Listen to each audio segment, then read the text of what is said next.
All right, this is we're going to do Christopher Hitchens. Believe Me, It's Torture. Um, if you don't know who Christopher Hitchens is, he died a few years back. He was a boy. He was quite a character. He had just this hard drinking boy. I've seen him actually show up on talk shows with a glass of scotch in his hand and noticeably inebriated.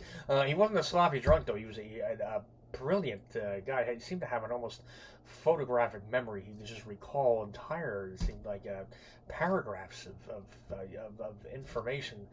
He was remarkably well read, and his recall was sort of astonishing. He could really run over, and he had a bit of boy. He had an edge to him too. He loved to debate, and he liked to not just defeat, but sometimes it seemed like he wanted to humiliate the people he was debating.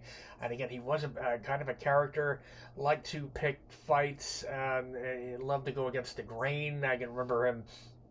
He became a big supporter of the Iraq War when everybody was sort of against it. I can remember him, saying, giving getting booed by the audience, just giving him the finger. He was quite something. He was also though had a real sort of moral sense. It seemed like beneath all that, he was known to be an extremely loyal and good friend to the people he'd been friends with. And one thing I do remember is he stood on the right side of some important things, and one in particular, I remember Salman Rushdie. If none of you have heard of him, I'm not going to go grab his. Oh, should I grab it? This is probably his greatest work here, Salman Rushdie's Midnight's Children. And Rushdie wrote a book called Satanic Verses, which was very critical of certain Muslim communities, and this was mid '90s maybe, I think, early mid '90s, '93, '94, somewhere in there. And he wrote a book. Again, it was Satanic Verses, not as great a book supposedly as I haven't read Satanic Verses as Midnight's Children, but he anyway was very critical, and some certain Muslim extremists do not take kindly at all to being criticized or made fun of, and eventually. They put a fatwa out on him, which meant they put a price on his head, and there were literal death squads looking for this guy around the world. And he had to go into hiding for, I think, a few years. It might have been at least 3 years. And he would have to just keep moving. He couldn't stay in one place very long. He said he found out who his friends were because some people would come on in and let him stay with them. Other people wouldn't return his phone calls. But the guy who apparently was not only willing to put him up in his house, but had to be talked out of going public with it was Christopher Hitchens. So he stood up to his at a time when the freedom of speech was literally under attack by literal death squads. Hitchens stood pretty tall. Anyway, he also, this was quite a short piece here, and again, Believe Me, It's Torture. And again, this is a guy who had been supportive of the Iraq War, so it sort of meant something that he came down on the side he came down on. And again, one thing I think he does real well, and I guess I'd want my students to take notice, is there are a couple of terms to keep in mind here. One would be straw man. You hear the term straw man or straw manning an argument, which is the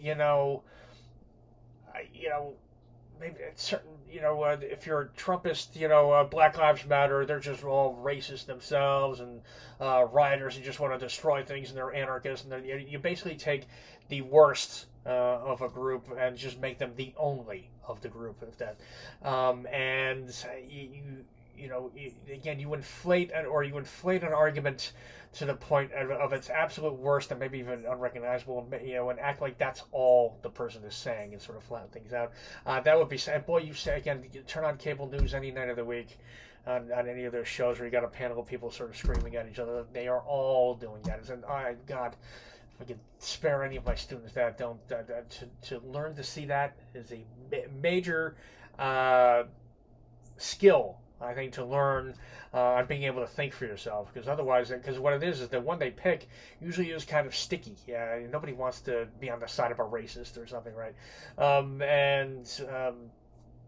And can really kind of hijack your mind, and anyway, I see this all over social media and cable television. Anyway, that's strawmanning an argument. Steel manning an argument, it would be the exact opposite. And that's what we should all be doing, all of us, all the time. You really think about the other side of the argument. You don't just sit there and think about ways of shooting it down or knocking it down. You sort of, all right, what if I believed this, or what points are they making that are good, and really doing your best to sort of, and then stating it at its absolute strongest. And I think he uses those exact words, right? I do feel that both sides need to be stated at their strongest. This debate, and the debate we're having here is whether it's okay to waterboard people. And there's actually two questions going on. First of all, is it really torture? And at the time, the vice president, namely the position of the U.S., the Bush administration at the time, was that it was not torture. And the most aggressive defender of this was Dick Cheney, the vice president. Just because we don't want to be too nice. He would always use terms of, well, we can't be nice guys. Look what they did to our, the 9/11. I think the first beheading videos had come out, and anyway, he would kind of use language like that constantly, and so anyway, he is waterboarding torture, and what they do with waterboarding is they kind of stuff a rag, and they'll just kind of keep hitting you into your, a bunch of guys tie you to a table, and if you clench your jaw, eventually they are going to get they're going to get a rag shoved into your mouth, and enough of it shoved in there that you cannot completely close your mouth, and then they take a bucket and just pour water, as your feet will be sort of elevated, and your head's down here, and they just pour water into and again, his point was, you don't just, it doesn't simulate drowning. It is, you are being drowned. It's just under controlled circumstances, and they will stop. As far as we know, they've always stopped and haven't killed anyone that way. But anyway, we got the whole, some of this is very funny. He's a good writer. He's got a great sense of humor, Hitchens. But he actually goes ahead and has himself waterboarded, right?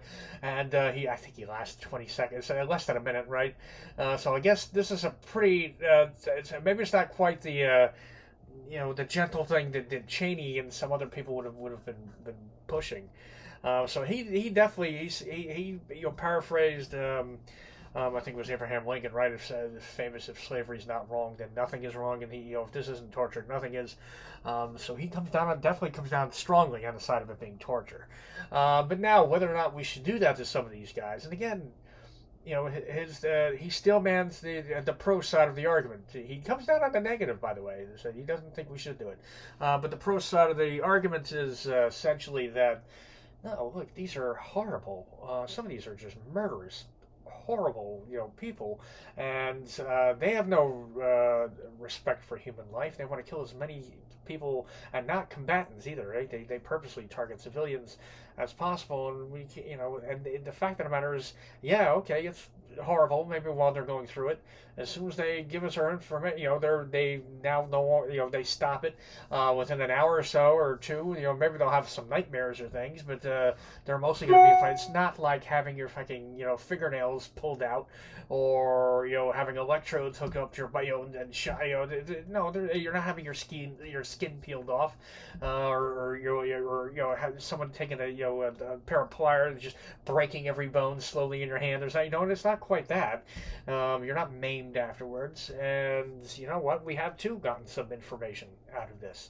And I have to say, I remember this debate well, and seeing it. I remember watching Charlie Rose at the program at the time, who had a lot of people on both sides of this argument sort of arguing.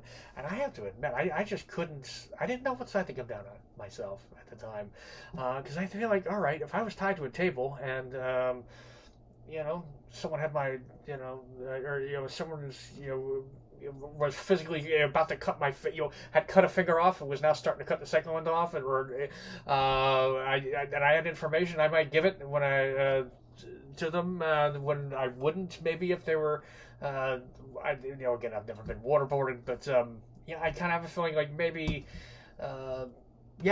It makes sense to me that people might confess things they wouldn't otherwise if you put them into an unbelievable amount of physical pain, and some of them did deserve it. And you know what? If there's always, of course, the argument you always get is the one that's so rare. The one you get in the movies, right? The bomb's ticking. They got the guy tied to a fucking chair, and a bunch of school kids are gonna die or something if they don't get it.